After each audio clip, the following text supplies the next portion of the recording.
Hello everyone, I'm Saket Bajpayee, Director of Prayas Physics Classes, Dehradun. Welcome students, let's have a look at this beautiful problem from Mirodov. The question says, at the moment t equal to 0, a stationary particle of mass m experiences a time-dependent force F vector is equal to a vector into t multiplied by tau minus t, where a vector is a constant vector, tau is the time during which the given force acts. Find, and there are two parts. First part is the momentum of the particle when the action of the force discontinued, और second part है the distance covered by the particle while the force acted. चलिए बच्चों, तो एक बड़ा आसान सा सवाल है हमारे सामने. इस सवाल में एक्चुअली ये बोला गया है कि एक पार्टिकल है ना जिसका मास कितना है m है. शुरू में वो रुका हुआ था, अब उस पर क्या लगने लगा, एक फोर्स लगने लगा है ना, और फोर्स भी कैसा, such that f vector is equal to a vector multiplied by t times tau minus t, है ना. तो एक चीज तो हम लोग यहाँ पर देख करके काफी क्लियर है कि इस फोर्स का जो डायरेक्शन है वो क्या है, वो कांस्टेंट है, क्योंकि ए वेक्टर जो है it is a constant vector. Clear है ये बात. और टाउ क्या है, tau is the time during which the given force acts. तो यहां पर बच्चों टी जो है वो वेरी कर रहा है ना, टाइम टी जो है वो वेरिएबल है, लेकिन टाउ जो है ये क्या है, ये कांस्टेंट है ना, कितने देर तक ये फोर्स एक्ट कर रहा है ये वो बता रहा है. ठीक है, तो देखिए बच्चों, सबसे पहले पार्ट में हमसे क्या पूछा गया है, पहले पार्ट में हमसे पूछा गया है the momentum of the particle when the action of the force discontinued, है ना. हमसे पूछा गया कि जब फोर्स की वैल्यू क्या हो गई, जब फोर्स की वैल्यू जो है फाइनली जीरो हो गई है ना, वो कब होगी, टी बराबर टाउ पर वो जीरो होती दिख रही है. तो हम लोग समझ पा रहे हैं कि उस टाइम पर क्या पूछा गया है कि बताओ कि पार्टिकल का मोमेंटम कितना हो चुका होगा. तो हम लोग यहां पर क्या यूज कर सकते हैं, delta p is equal to integration of f d t, इसका हम लोग इस्तेमाल कर सकते हैं, है ना. तो यहां पर हम लोग एक काम करते हैं, वैल्यू को पुट कर देते हैं. तो ये हो जाएगा, यहां पर हम लोग मैग्नीट्यूड ले रहे हैं ना, क्योंकि डायरेक्शन को लेकर के हम लोग कॉन्फिडेंट है. डायरेक्शन तो एफ वेक्टर की क्या है, एफ वेक्टर की डायरेक्शन जो है वो ए वेक्टर पे डिपेंड कर रही है. क्लियर है ये बात. और ज्यादा से ज्यादा बच्चों यही हो सकता है कि जो ब्रैकेट के अंदर वाला टर्म है वो ज्यादा से ज्यादा नेगेटिव हो सकता है ना. नेगेटिव होगा तो डायरेक्शन क्या हो जाएगी, माइनस ए वेक्टर के अलॉन्ग हो जाएगी. ठीक है, लेकिन बच्चों इस सवाल में वो भी पॉसिबल नहीं है, क्योंकि हम लोग देख पा रहे हैं कि टी जो है वो हमेशा टाउ से क्या रहेगा, छोटा रहेगा, या तो फिर आखिरी बार बराबर रहेगा. तो tau minus T is always positive, T भी ऑलवेज पॉजिटिव. तो हम लोग देख पा रहे हैं कि एफ वेक्टर की डायरेक्शन हमेशा क्या होगी, ए वेक्टर के ही अलॉन्ग होगी, है ना. तो इसीलिए यहां पर हम लोग मैग्नीट्यूड का यूज कर सकते हैं. तो डेल्टा पी बराबर क्या हो जाएगा, final momentum minus initial momentum. Initial momentum तो जीरो था, तो यहां से हमें क्या मिल जाएगा, फाइनल मोमेंटम मिल जाएगा. तो यहां पर हम लोग क्या यूज कर लेंगे, a multiplied by t multiplied by tau minus t d t, है ना, integration of f d t. और integration of f d t में लिमिट क्या रखेंगे, जीरो से टाउ तक, क्योंकि सवाल में हमसे क्या पूछा गया है कि कब का मोमेंटम पूछा गया है, momentum of the particle when the action of the force discontinued. तो वो तो कब हो रहा है, एट टी बराबर टाउ पर हो रहा है. तो चलिए इसे इंटीग्रेट करके हम लोग जवाब निकाल लेंगे. तो p बराबर देखिए यहां से कितना आ जाएगा, इंटीग्रेशन ऑफ, यहां पर क्या लिख सकते हैं हम लोग, a tau into T d T minus integration of a T square D t, और दोनों में ही लिमिट हम लोग जीरो से टाउ रखेंगे. क्लियर है ये बात. तो यहां से देखिए हमारे पास देखते हैं क्या आ जाता है ना. तो यहां से p की जो वैल्यू है वो आ जा रही है a टाउ, t का हो जाएगा टाउ टी स्क्वायर बाय 2, और t की वैल्यू टाउ रख देंगे तो टाउ स्क्वायर अपॉन 2, माइनस यहां पर क्या आ जाएगा, a और t क्यूब बाय 3, तो ये हो जाएगा टाउ क्यूब अपॉन 3.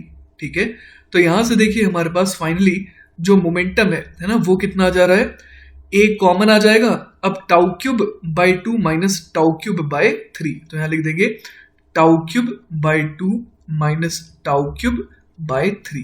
क्लियर है ना ये बात.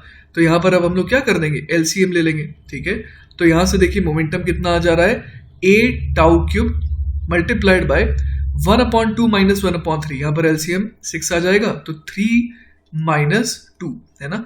तो यहां से हमारे पास जो मोमेंटम आ गया वो कितना आ गया, वो सिंपली आ गया a tau cube divided by 6.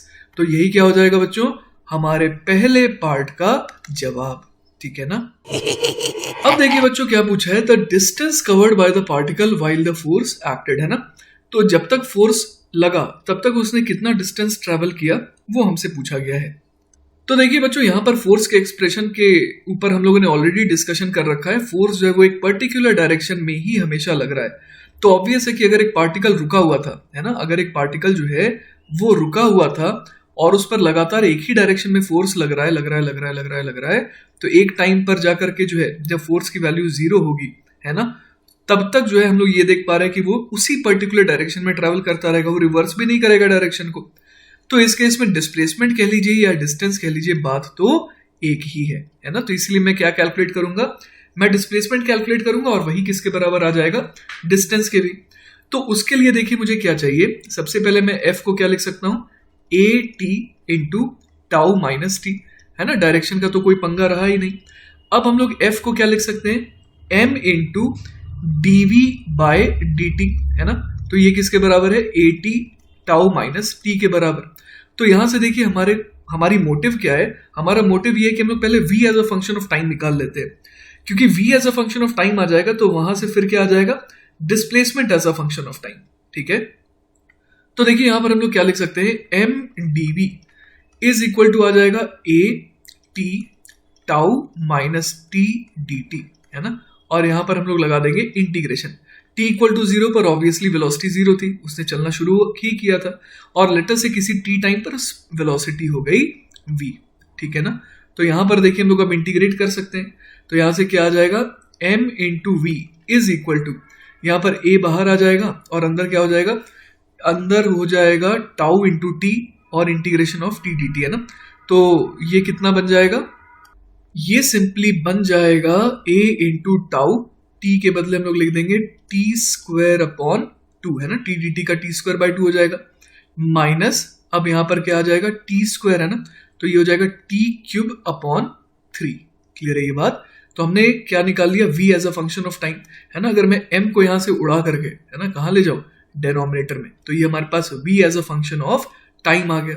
अब यहां से क्या करेंगे, v को हम लोग लिख सकते हैं dx अपॉन dt, तो dx अपॉन dt बराबर क्या आ जाएगा, a upon m multiplied by tau T square upon 2 minus t cube upon 3। Clear है। तो यहां से अब हम लोग देखिए क्या कर सकते हैं, इसे फर्दर इंटीग्रेट कर देते हैं।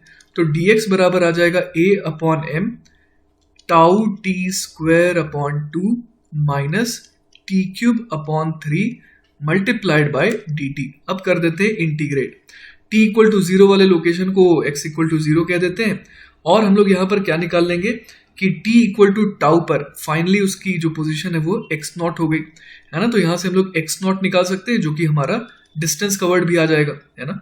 तो यहां से देखिए क्या आ जा रहा है, a अपॉन m, ये तो चलिए कांस्टेंट है, ये तो बाहर आ गया। फिर टाउ अपॉन 2 को भी एज इट इज लिख देते हैं, टी स्क्वायर डी टी का इंटीग्रेशन क्या हो जाएगा, टी क्यूब बाई 3, और वहां पर वैल्यू पुट करेंगे तो ये बन जाएगा tau cube by 3 minus t cube by 3 already है, तो ये 1/3 टी क्यूब का integration t to the power 4/4 हो जाएगा, है ना। और उसमें टाउ भरेंगे तो ये कितना बन जाएगा, tau to the power 4 upon 4। Clear है ये बात। तो यहां से देखिए हमारे पास सीधा आंसर आने वाला है ना। तो एक्स नॉट की वैल्यू देखिए क्या आ जा रही है, ये आ जा रही है a अपॉन m, फिर टाउ टू द पावर 4 को भी बाहर ले लेते हैं, और अंदर क्या आ जाएगा देखिए 1/6 माइनस 1/12, है ना। 1/6 minus 1/12 will be equal to 1/12। तो हमारा आंसर क्या हो गया, हमारा आंसर हो गया a tau to the power 4 upon 12 है ना। तो इतना डिस्टेंस वो ट्रैवल करेगा किस मोमेंट तक, जब फोर्स की वैल्यू 0 हो चुकी होगी, मतलब टिल t बराबर टाउ, है ना। इतना डिस्टेंस वो ट्रैवल कर चुका होगा। क्लियर है। तो बच्चों आई होप कि आपको ये सॉल्यूशन अच्छे से समझ में आया होगा। फिर भी अगर आपको कोई डाउट रह गया है then feel free to contact me, I will be very happy to help you. Take care बच्चों, बाय बाय।